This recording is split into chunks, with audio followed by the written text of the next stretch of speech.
I'm down with Chaos Knight. I think Chaos Knight, Lycan, I think those heroes are actually being criminally underpicked right now. They picked it yesterday. Yeah, they did. Or was it today? It was yesterday. They picked it against... I think it was yesterday because I don't Empire. remember They picked it many of the against games Empire. today. That was what it was. Yeah. Dire team pick. That's an... Okay, the one hero, when I played in Korea, I'm not even kidding, I was afraid of nobody. Like, I just assumed I could beat anybody. Yep. But the one hero I was afraid of was the Forev Ember Spirit. Like, that was what we knew...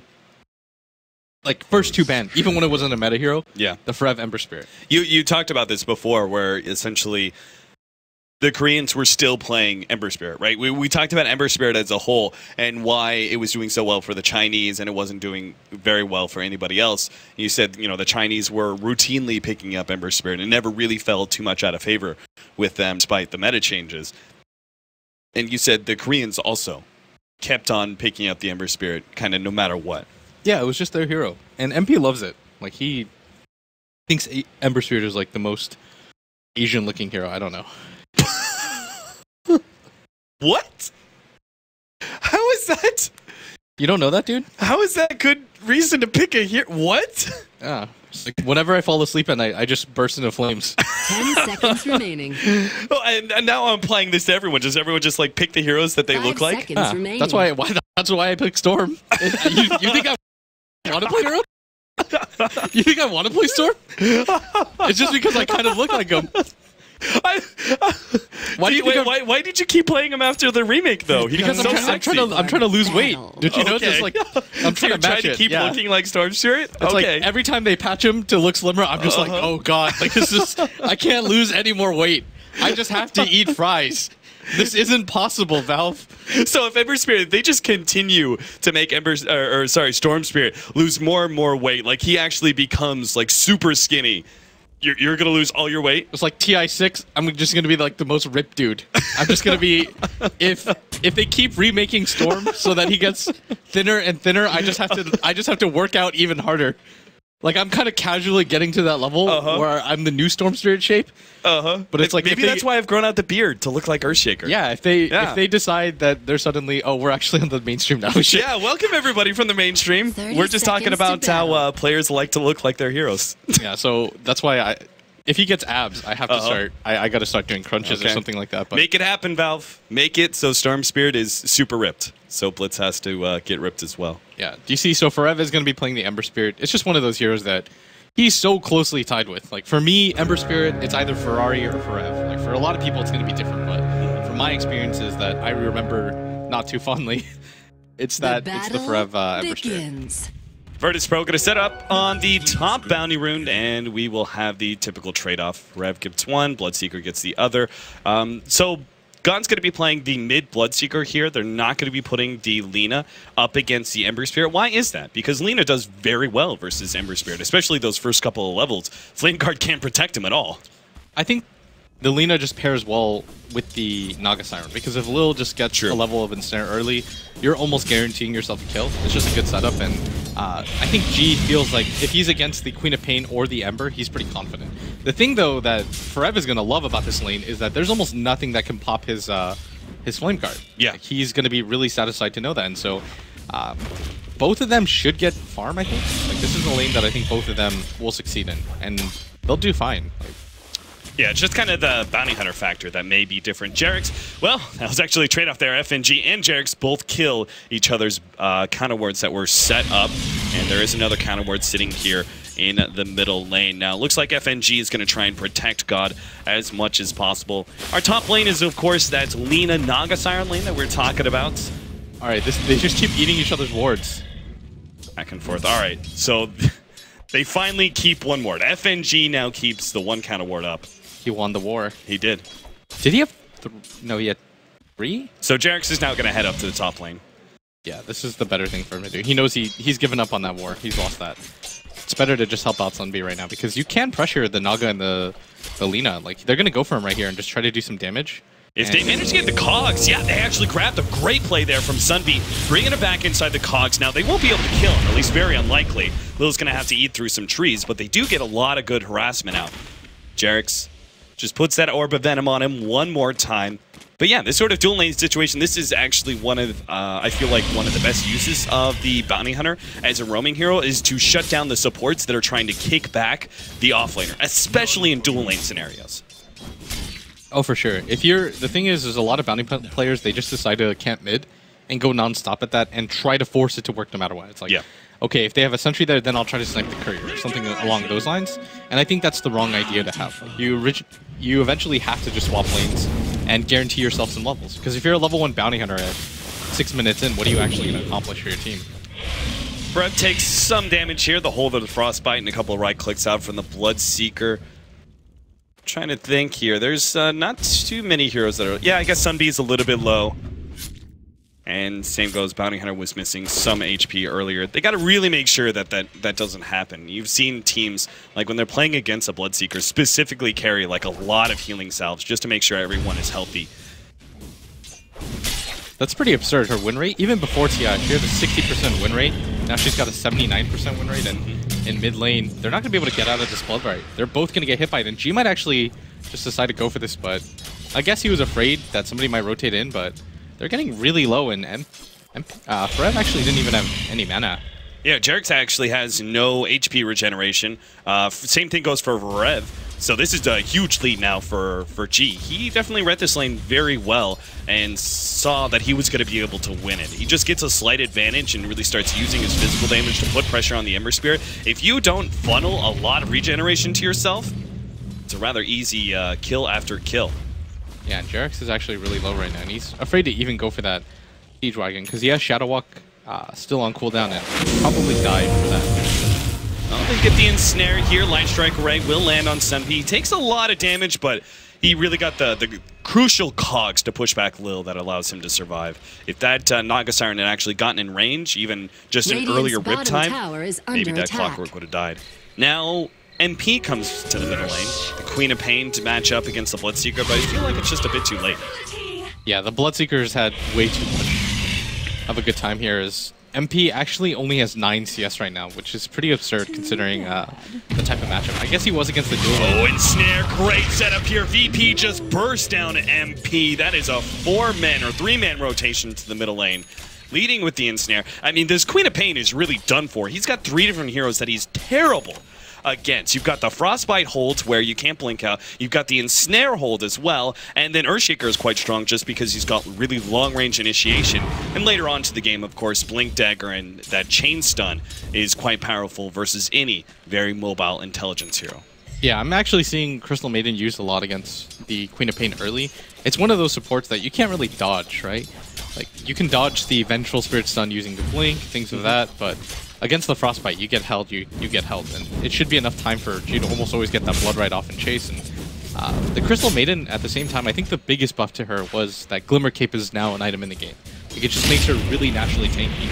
Right. MP blinks forward. Nice use of the play there. He is going to be Blood Righted. But we've talked about this a number of times. You can blink as a Queen of Pain against the Rupture. You just have to keep moving. And because the Rupture only triggers if you move below 1300 range under 0.25 seconds. Yeah, I think we talked about this matchup earlier, right? Yeah. The Bloodseeker versus Queen of Pain and how hard it is for the Queen of Pain. Because you can throw out the dagger, but it doesn't actually do too much. Like, you throw out the dagger and then what? It's very slow damage over time, which the Bloodseeker just plumply kills one creeps and instantly heals back up to full. Something actually really interesting, though, is that Sunbee's doing really well at this top lane. Like, he's already got Tranquil Boots and 500 gold to boot. DK Phobos is doing a pretty good job at bottom, but Sunbee's... It's really crucial that he gets a really early level 6, because he's one of those heroes that is going to stop FNG and G from continuing to just dominate this mid lane. I like also his choice to go for the second level of Rocket Flare. You see this a lot from Clockworks. It just basically ensures he gets a little bit more CS. Sunbee, though, will finally be bursted down. He tries to go over to the neutrals, but I think he was really hoping for a Hellbearer Smash to deny him. But that's not the case. Virtus Pro find their first kill on that offlaner. Another counter ward being placed out. Oh no, Jerix is going to be caught now. They don't actually have enough mana for a Light Strike Array, and Jerix was hovering just far enough down that they couldn't see him anymore. Yeah, and their sentry actually just faded right now before they could do anything about it, and Jax is going to be pretty happy with the situation because he knows now that they don't have the sentry there. Otherwise, they would have just gone for that ward, right? There's no reason not to deward it, and it's going to be pretty easy now for Jax to just sit up here and soak experience. And I like the way that Jax plays Bounty Hunter. I think he's one of the bounties that is better about this. But big jump onto DK Phobos, triple Remnant in order to burst down that Earthshaker. But God is now here with his Rupture. Frev has to go for the TP out, but he's immediately grabbed by that Ensnare and taken out. Heen went for the Glimpse play. He's now going to have to TP out. Lil, of course, doesn't have that Ensnare anymore. So a clean escape for the support, but overall, that wasn't worth it for MVP HOT6, losing their Ember Spirit in exchange for an Earthshaker kill.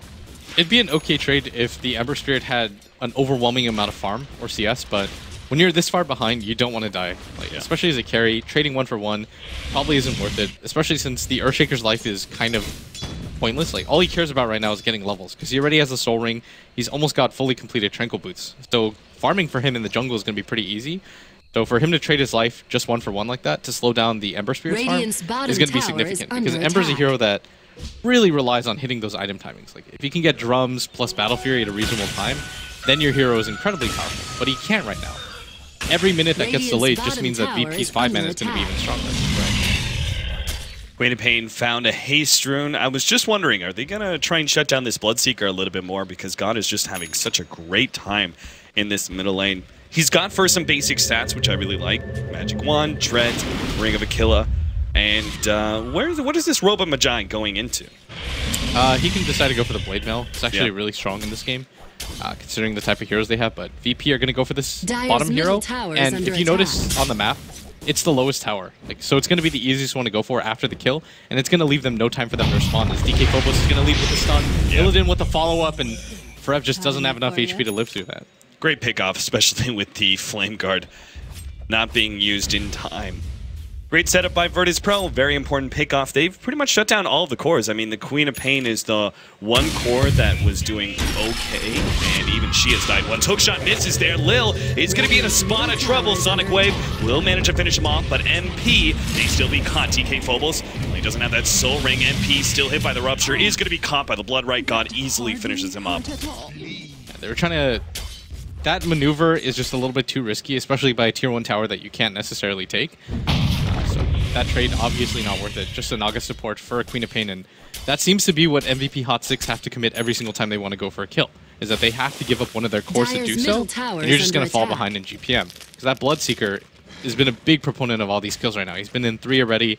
It's not even like the Bounty Hunter has an overwhelming amount of levels or anything like that. FNG, somehow, despite babysitting everywhere and just buying wards, is level 6 as a CM.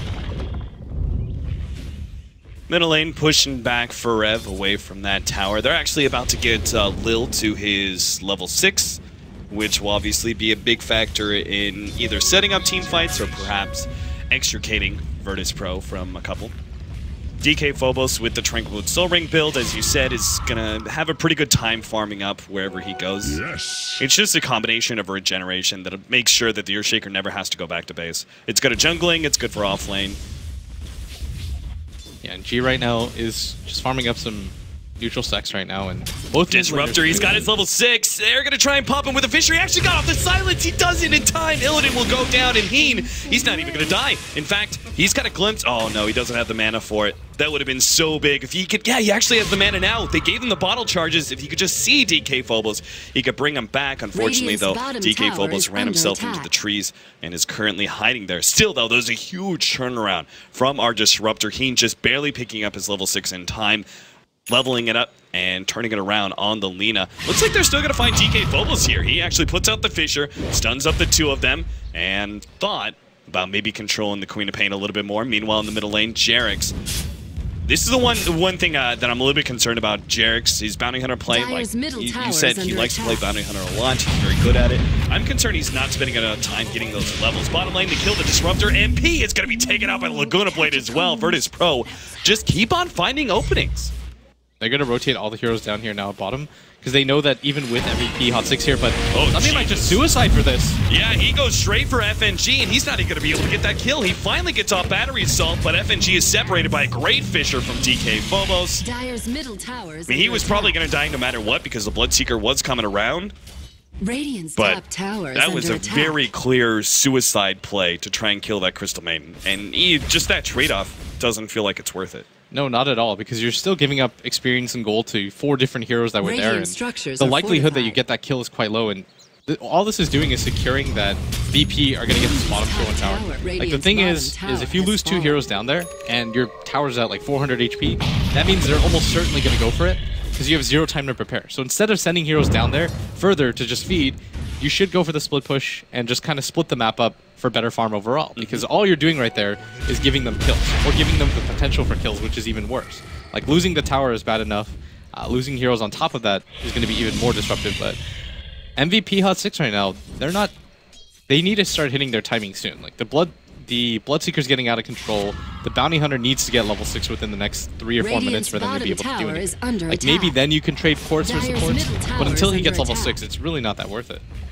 Can you talk to me a little bit why we're seeing the like last game? It made, I guess, a little bit of sense because it was a lot of 5-manning, but Illidan could be going for another Bloodstone here. He went for the early point boost. I'm not sure if that's just value for the Aegis later on, or if he's going to go an actual full-on Bloodstone. Illidan's actually going to be jumped here. The Director pops his ultimate and makes sure that Illidan does die. The sleep is there from Lil, but unfortunately it's not enough to save the Lina. Still, though, they're in a really good position to go for the Echo Slam. They hit it right before the Glimpse sends it back, but still, Forev is able to get away enough distance thanks to that haste rune. Nice catch there on MP, though, with the end snare. Catches a secondary kill, and they still get the Ember Spirit. DK Phobos finds the opening thanks to the vision offered by the Bloodseeker. I think he Radiant's decides to go middle for the tower Bloodstone is because the under Yule attack. Scepter, he doesn't really see a need for it, considering that he's got so much Radiant structures are lockdown. fortified. On top of that, it's just a more defensive build. You don't have to have the Aghanim Scepter at level 10 or 11. Yeah, even the it second feels level. very unnecessary. Yeah, it's really underwhelming. It's that 3rd level where people start to pick up BKBs, where it truly makes a difference in my opinion. Like, being able to get a little bit more tanky, you can spam out your abilities, getting the Bloodstone, and it keeps you on the map a little bit longer. Jarek's poking at Lil. He's got to be quite careful. In fact, this is multiple times now. I've seen Jarek's kind of run around as a bounty hunter very low. Again, against that Bloodseeker. Sunbeam's going to be caught out. Lil and Illidan, the combination there. Ensnare setting up the Light Strike. Ray and the burst damage easily takes him out. Jarek's is going to be hit by this Fisher. Do they have enough? Illidan throws out the last Dragon Slave and gets him to double kill for Illidan. And VP HOT6 are just making too many mistakes at this point. Yeah, and VP are one of those teams that are so good at effective gaming. Like, immediately when they go for kills, it's always with the intention of getting the tower down. They're one of the teams that, you know, you smoke, you get a tower, that's okay, even if you don't get any kills. And they're making great use of that right now. Is they can probably keep going for more if they want to, but MP, they don't want to just give up this Radiant's tower to top him tower if has they can fallen. help it. Dyer's middle Blade Mail tower is and under an attack. S&Y build is coming out for the Bloodseekers, so Radiant's top it's actually going to be tower quite is under tanky attack. now.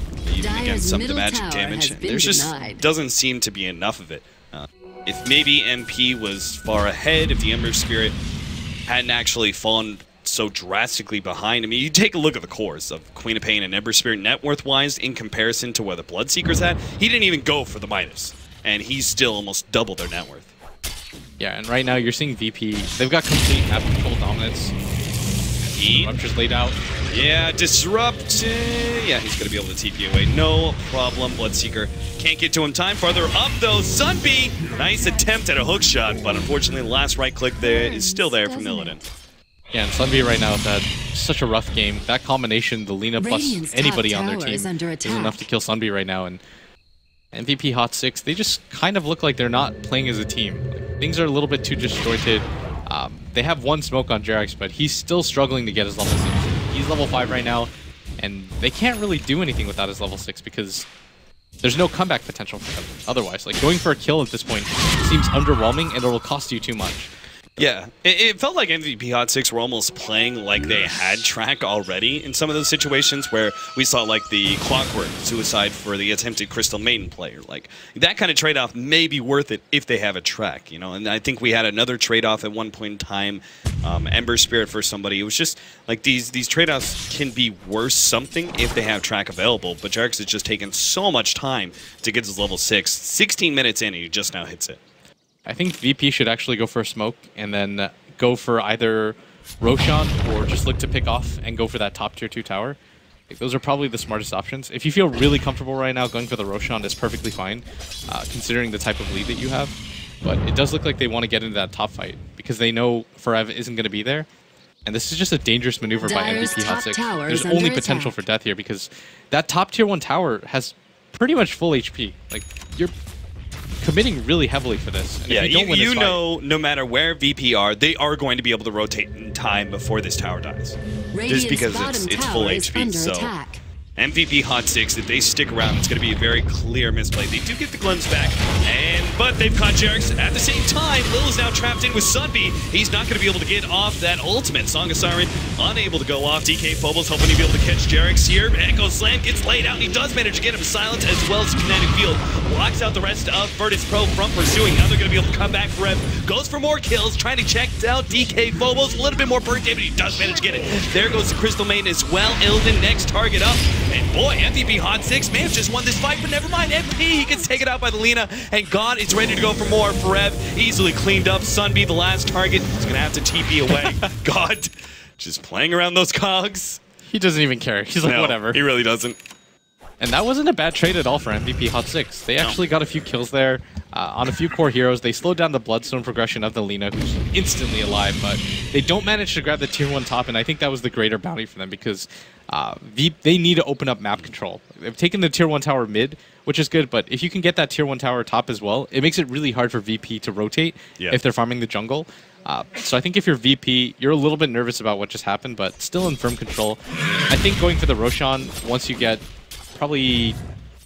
I guess they don't even need the medallion. It looks like Lil's just going to go for the mech for the team fight potential that it provides, but I think going for the Roshan is the better play here. Maybe even smoking and invading the jungle of MVP HOT6 and just establishing dominance, but smoking is definitely the play. Like, regardless of what you go for here, you go for the smoke. Yeah, you don't want to give MVP HOT6 further opportunities to make the comeback, as they are going to run into Sunby.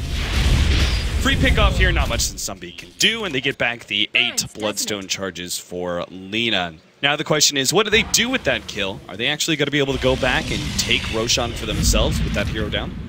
I think they should, because they know that even if MVP HOT6 are aware that they're taking the Roshan, they're not going to be able to get there in time. Like, they've lost their tier 1 tower mid, they've lost their tier 1 tower at bottom, and so they should spot them coming in. And MVP HOT6, I think they have a smoke on Jerax, if I remember correctly, but committing that is really unlikely. Like, you getting that kill is very unlikely. The better thing to do is pressure this top tower so you get some sort of trade. Like, farming the jungle is not enough here. How's Forev doing? Okay, so he's got Battle Fury coming in here right now. In fact, he can buy it up. They're going to take this tier 1 tower, which will bring MP pretty close to his BKB, which is a significant fighting item. I don't think it's just the problem is, like, these supports don't really have any progression. There's no item that a Bounty Hunter or a Disruptor really picks up that's going to change the game in the first 30 minutes. Right, so it's entirely on the Queen of Pain and the Ember Spirit. Even Clockwork doesn't really change much. He gets levels and stuff, but Force Staff, Aghanims, those sort of items are nice and they're good utility, but I don't think they really change your power too much. Forev surprisingly has a Battle Fury, so he's done a good job of not getting picked off too much. And G right now, it's got quite a bit of farm, and MP going for this BKB. The weird thing is, I think it's both the right option and the wrong one at the same time. You need it to be able to survive the Earthshaker and the Crystal Maiden, and pre-Lina Aghanim Scepter, it's probably really good. But VP have a lot of ways to deal with it. Like, their lineup is so complete and balanced, because the Ensnare does go through the BKB. You can just Ensnare sleep, and then MP stuck in a situation where he has to 1v5. Yeah. And there's also the initiation factor of the Earthshaker, like just jumping on the Queen of Pain and immediately Echo Slamming, not giving him the opportunity to pop the BKB. Sunby, he's going to be caught here. Gone. Oh no, he missed the hook shot. He tried to get away. TP out, and nope, Song of Siren will stop him. Just a real quick half-second stun there from our Naga. MVP HOT6. I mean, at least they know VP are 5-manning. This will give them the opportunity to quickly split push both top and bottom, because as you said earlier, VP, if they're going to get a kill, they're usually going to try and get an objective immediately after. Yeah, and VP are so smart about this right now because they're just making sure that there's no situation where Jerax can get in there to get as many track kills, because that's what you want as a bounty hunter in a situation like this. You want to get a 5-man track and just hope. Disruptor pops the ultimate, will be able to catch FNG. Of course, his life is forfeit, but maybe he can bring FNG low enough for Rev to kill him, but not even that's the case. FNG He's got Tranquil Boots, Wand. In fact, he's got a lot of magic wand charges. It's not even close. God is taking a lot of damage. Of course, he does have his Aegis, as well as the creeps that he's killing. So he will survive to be able to get back. They take that tier 2 tower. Jarix now is in this really awkward position where he could easily get caught out here. DK Phobos blinks forward trying to catch him. They actually didn't bring any counter vision with them, so Jarix is fine. He was just trying to pull the creep wave from mid away to stop them from being able to take that tier 2 tower, but Virtus Pro are far enough ahead that they can easily tank a tier 2 for a while. I think the gem, yeah, they actually recovered the gem on MVP HOT6, and he's gonna use it to be ward, which is really smart. And then I think he just ditches it again, like giving it up, especially when you have a teammate that's a bounty hunter. He's your main way of getting back into the game. Like Track is such a good resource in games like this. It's probably the best option that they can hope for right now. And once G loses his Aegis, maybe you even look for a fight if you're MVP HOT6. And the problem though is G just got his BKB, and so MVP HOT6 doesn't have the best physical damage dealing lineup. You've got the Sonic Wave that can pierce, but that's pretty much it. And they do want to make use of this Aegis while they still have it. It's going to be mid. Yeah, 3-man smoke will catch Jarix. They already had the counter ward placed preemptively there anyway, so quite an easy pick off. Now with the tier 2 tower actually already being threatened in the top lane, they should be able to take that one. It's just a simple rinse and repeat every single time. VP, find an opening, get a kill, take a tower. Yeah, especially with that tower being low at top. Going for that smoke is a pretty easy play. If you catch somebody, great. If you don't, you're still in a position where MVP HOT6 have 0 time to respond. So going for these safe tier 2 towers is just a huge move to their lead right now. They're just completely dominating in both experience and net worth. MP can't even push out that bottom tier 1. DK Phobos quick to be able to defend. In fact, he's almost completed a Force Staff now. So MVP's game seems to be entirely on playing defense around an Ember Spirit, turtling this one out until he gets really big. So VP, the game is utterly theirs, like control-wise. They can choose when to push uphill. They know MVP HOT6 really aren't going to be poking out too often against them. They just have to make sure that when they do go uphill, they don't drop the fight too heavily. Oh, jeez, Sunbeam almost just died straight up to Laguna Blade. He'll be found eventually here, as the couple of last right clicks will come out from Illidan. Nothing out from MVP 6 to stop him. You have to just give him up at that point, but he is racking up a decent amount of Bloodstone charges now. He's got 2 above what he should be at. They've got so much control of this game. The good news for MVP HOT6 though is they do still have Track, and MP doesn't have too many counters on the side of VP. Like if he's really smart about his positioning, he can stay alive and just poke at them repeatedly with the Battle Fury, and there's nobody on VP that want to overcommit for him. Like if you run your Bloodseeker, maybe, but your Lina can't really follow up because it's just dangerous for her. She doesn't really have the best armor. You've got a Crystal Maiden as a support, and the Naga Siren is probably not going to be a position where he's going to be able to get the net off, but at top, MP has to pop his BKB for this. Yeah, and he's running himself away. Of course, he's got a TP. It looks like he's just trying to bait Illidan a little bit with Jarix coming in from the side, but Illidan's way too tanky. He's got 1700 HP. So now Virtus Pro will just go for the last remaining tier 2 tower. God's got a Blade Mail, SNY, now a BKB. What's his next item? An Abyssal Blade isn't bad here. Getting some sort of HP item also isn't terrible. It looks like... So he could go... Maybe if they want to sit back, they could go for even like a Scotty. Assault is pretty good too. Yeah. Pretty much anything that can go high ground, but it looks like Scotty's going to be the build. Just wants more stats. This is the smart play from VP. If you don't have a Roshan to go for, why not just go for the tier 2s? And VP have clearly demonstrated that they don't want to defend it because they don't think they can, which is the right play for MVP. So both teams are doing as expected. The real question is whether or not MVP is comfortable giving up the Roshan, but I think they have to. There's just too much blind vision between Roshan and them, so that if they run into VP when they smoke gank, when VP try to secure the Roshan, the game could just end. So the better thing is probably just rely on the defensive capabilities of Track and the Battle Fury Ember Spirit. Just defend infinitely and hope that VP overextend. Like that's what you're hoping for. It has to be a mistake by VP at this point. Is Ember Spirit going for a second Battle Fury, or is this Linken's versus the Laguna Blade? I think that you have to kind of go all in. Yeah. And just go for the second Battle Fury. Okay, in which case, glad you answered that.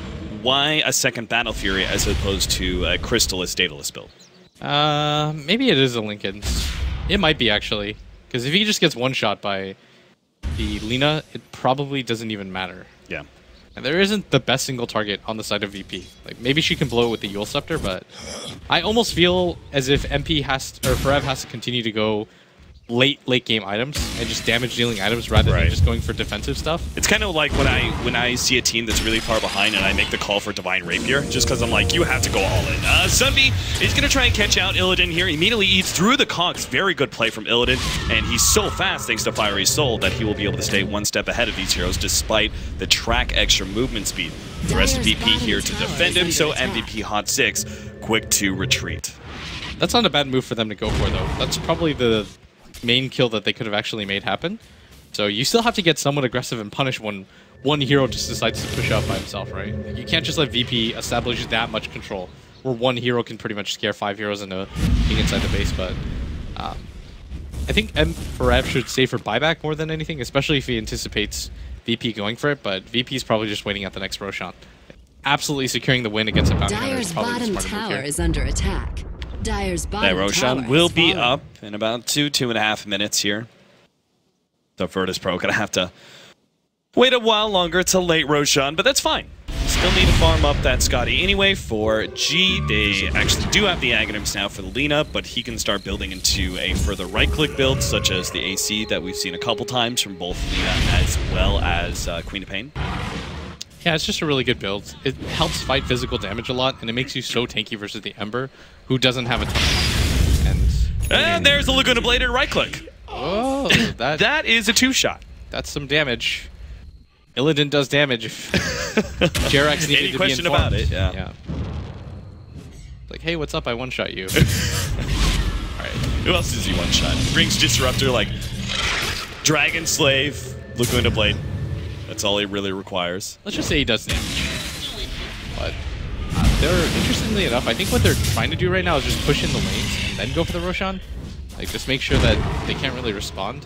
I don't even know if VP really have to wait for it. It would secure them to win, but they don't have to, I guess. And it seems like they're more comfortable just going for it right now because they have such an advantage in items. Alright, the first siege uphill on this tier 3 at top lane. Oh, nice setup here. Nagasiren's going to be able to catch multiple DK Phobos. He's going to go for the attempted long-range Fisher play into the ankle slam. They're not going to be able to catch either one of those heroes. DP can be activated by God. Immediately goes for Heen, who couldn't get off a good Static Storm. Sunby jumps in. They managed to get the Crystal Main thanks to the Queen of Pain, but that's about it. A 1-for-1 trade-off so far.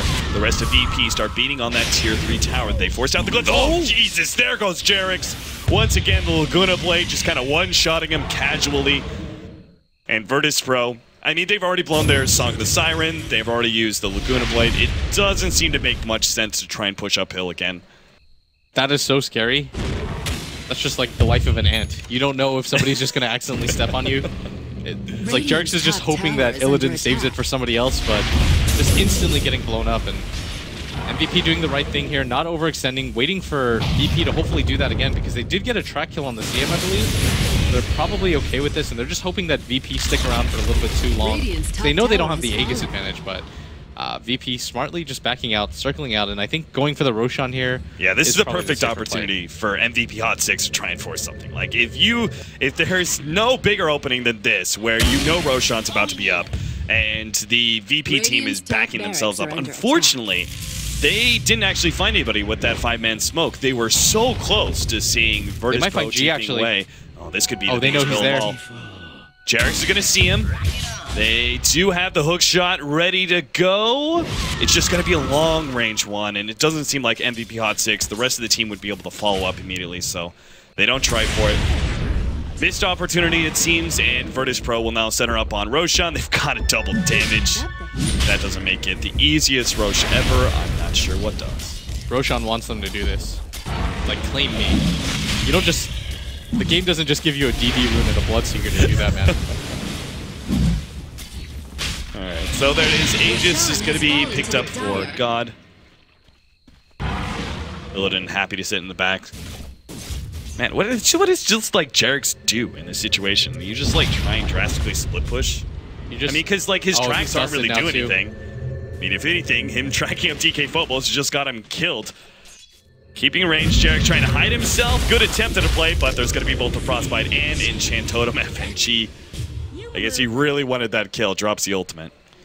What he's trying to do right now is just drag the creep wave away to make things hard for MVP, or hard for VP, but he just can't really do too much right now. Reb jumping around a little bit with a rupture. Virtus Pro. Yeah, now they're actually going to jump in. MVP HOT6 trying to lock down Illidan, who's going to force stab over the Cogs. Sunby, though, caught the ensnare and gone with the BKB. Doesn't really care too much about the blade mail. Will be able to pick up that kill. Lil immediately pops the ultimate in order to reset this fight. And now DK Phobos, as well as Illidan, are going to be able to get their abilities off. Stuns and, well, good silence out, but unfortunately, it still is the death of Heen. And Virtus Pro have more ultimates to go forward here. Tier 3 tower is going to fall. Still have that Echo Slam ready to go. They got to be careful. Forev is going to be hit here. Yule Scepter, Light Strike Array. No, they're not even going to try to. They know Forev's just going to jump himself out. God is going to fall here. That's the Aegis. And he's kind of in a bad position, so Virtus Pro need to move forward to try and defend him a bit. DK Phobos just threatening them with his presence. Sonic Wave brings DK Phobos low. MVP HOT6 starts surging forward to see if they can still get a pick off. But that melee Rex will end up going down. The first laner Rex to Virtus Pro.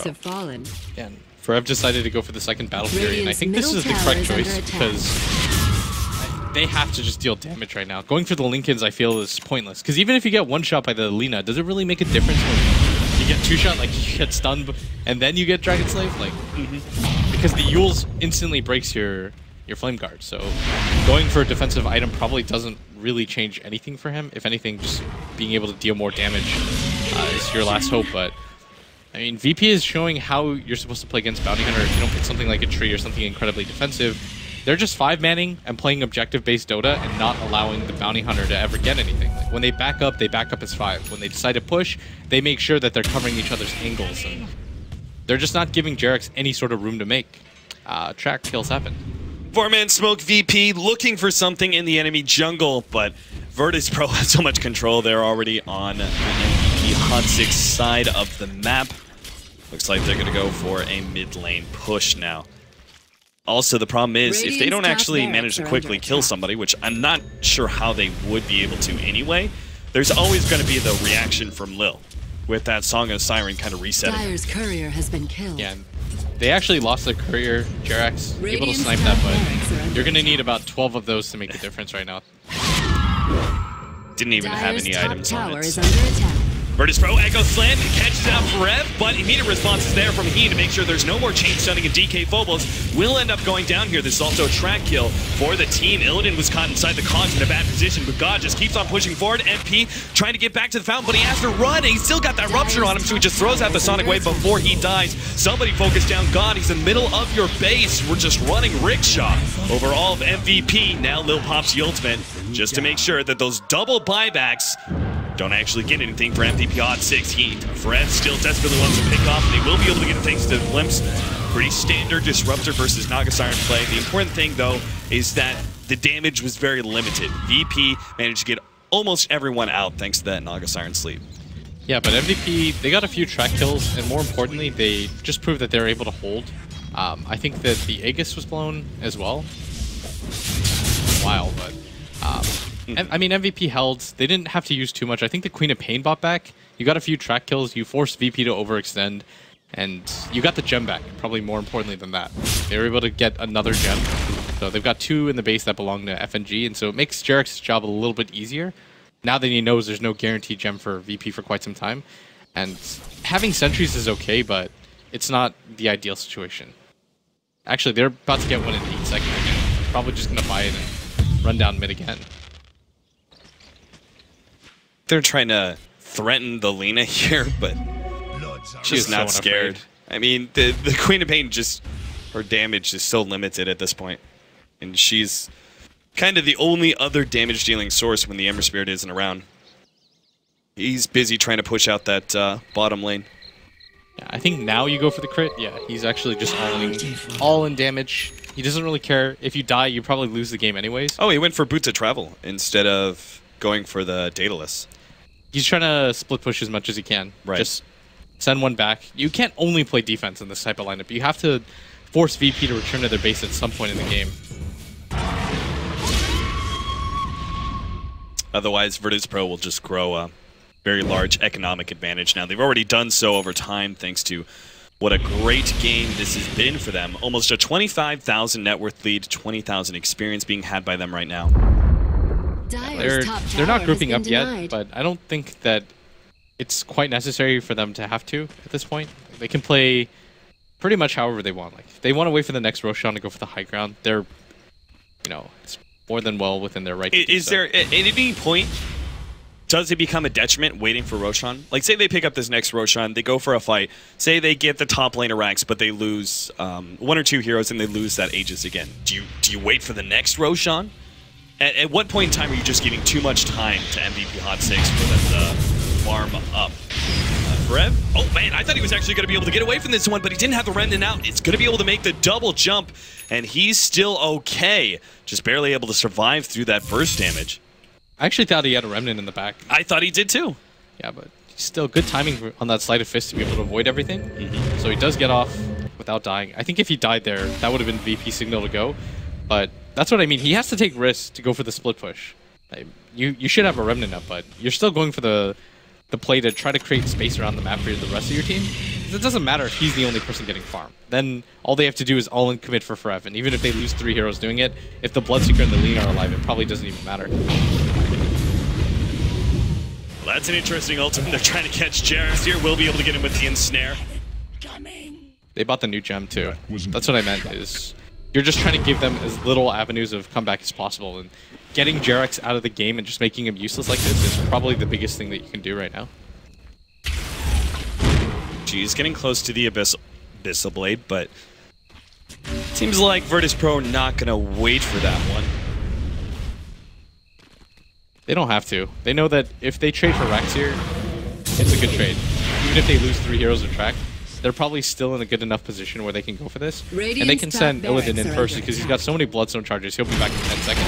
And he's got boost of travel. That's exactly why Sunby needs to force something, because the double Battle Fury build from Forev is making it so the Sleight of Fist on 1 hero just doesn't do anything. Yeah, and they're just going to go down with this Rax. Illidan still has his BKB up, same with G. They've got enough time on both of their BKBs right now that you don't have to worry too much, but MVP can't just let them take Rax.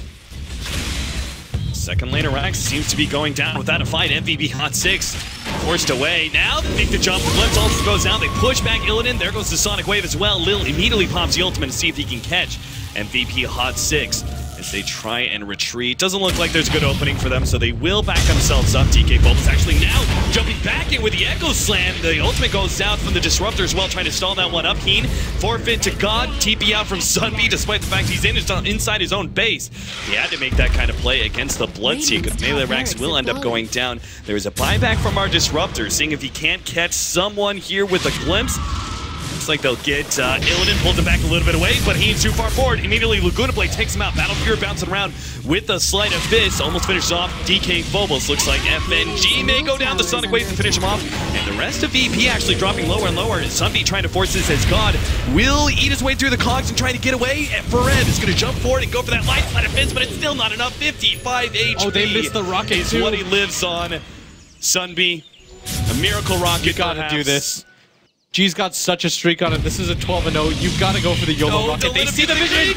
No, he's already healed up too much. Oh no, if they actually pinged for it too, I don't know if that would have made a difference, but that would have been a track kill and a godlike spree for Sunby, who desperately needed that. He's 0-9-9 right now, but MVP HOT6, they managed to repel VP at the cost of a lot of lives and their racks. Yeah, and Virtus Pro are now set up. They can wait on the next Roshan. It's 1 minute left. MKB is the option here for Lina instead of the Soul Cuirass that we mentioned. Either way, it's still a right-click build. Yeah. Why is it specifically MKB? He actually has no evasion that he has to deal with. Because I guess going for the data list is okay, but he doesn't feel like he has enough attack speed, alright? Jarex dies once again, hook shot off the mark there. The BKB is going to run out eventually, but this is why Illidan's kind of sticking around the same area. He wants to actually turn on the Heen and not leave an opening for a glimpse play. Rupture gets laid out, and that's 1 kill. Sunby now trying to TP away, but Perhaps this is part of the reason MKB is so valuable. Mini stun actually stops his TP out. Now Forev is going to be caught. Abyssal Blade to stun him up, and this has got to be GG soon. HOT6 are now going to be fighting 2 versus 5. Ember Spirit, no buyback. Same goes for the Queen of Pain. Actually, his buyback coming up right now. They know that nobody on MVP HOT6 really has the buyback. They're just going to go suicide for this last set of racks, and they can get away with it. The Bounty Hunter's dead. He hasn't had any tracks off yet. HOT6, Forev's going to get initiated upon him. This might just mean the game, if he dies here, doesn't have buyback. MP with the Sonic Wave, but this is just not going to do enough. No. GG is the call. MVP HOT6 will lose game number 2 as well. Virtus Pro securing, I think they were already kind of 3rd place in their group, either solidifying that or maybe even jumping up to 2nd. Either way, Virtus Pro probably very happy with the way this group stage is going. MVP HOT6, though, I mean, they were a qualifier team, kind of to be expected for them to be outplayed by some of the more established teams. Put up a decent fight, I would say, in both these games kind of early on, but it just seemed clear that the VP was on a whole nother level through and through.